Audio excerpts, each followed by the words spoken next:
Assalamualaikum warahmatullahi wabarakatuh. Halo teman-teman, perkenalkan nama saya Zakia Fikriani.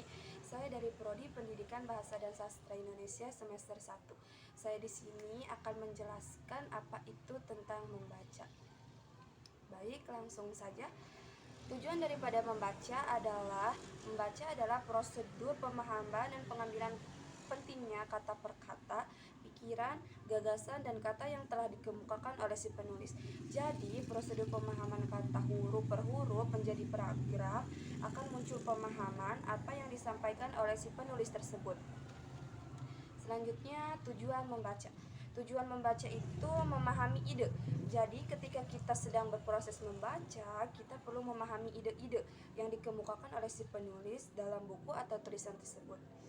Kemampuan menangkap makna dalam bacaan secara utuh, baik dalam bentuk teks bebas, dalam suatu karya tulis, ataupun tidak tertulis. Selanjutnya, secara umum. Tujuan membaca secara umum yang pertama, mendapatkan informasi. Jadi kita harus tahu informasi apa yang disampaikan oleh si penulis atau si pembaca tersebut.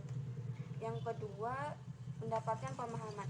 Jadi kita setelah mengetahui informasi yang disampaikan oleh si pembaca atau si penulis tersebut, tentu kita harus memahami.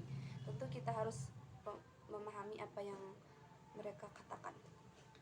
Terus yang ketiga, kesenangan. Jadi ketika kita membaca cerpen, ketika kita membaca puisi ataupun yang kita senangi, kita akan menjadi refresh, enjoy, dan lebih tepatnya berkreasi sambil membaca. Dan yang terakhir, membaca secara khusus. Yang kesatu itu memperoleh secara faktual. Yang kedua, memperoleh keterangan tentang suatu yang khusus dan problematis. Jadi, ketika kita ingin memecahkan suatu masalah, kita tentu harus tahu. Jadi kita harus dimusahkan masalah, maka kita akan mengumpulkan buku literasi yang berhubungan dengan suatu masalah tersebut. Yang ketiga, memberikan penilaian kritis terhadap karya tulis seseorang. Jadi ketika kita membaca, munculkan kesimpulan, maka kita akan memberikan penilaian terhadap penulisan orang tersebut. Yang keempat, memperoleh kenikmatan emosi. Jadi kayak puisi, cerpen, dan lain sebagainya. Yang kelima, mengisi waktu luang. Ketika kita menunggu teman, ketika kita menunggu seseorang,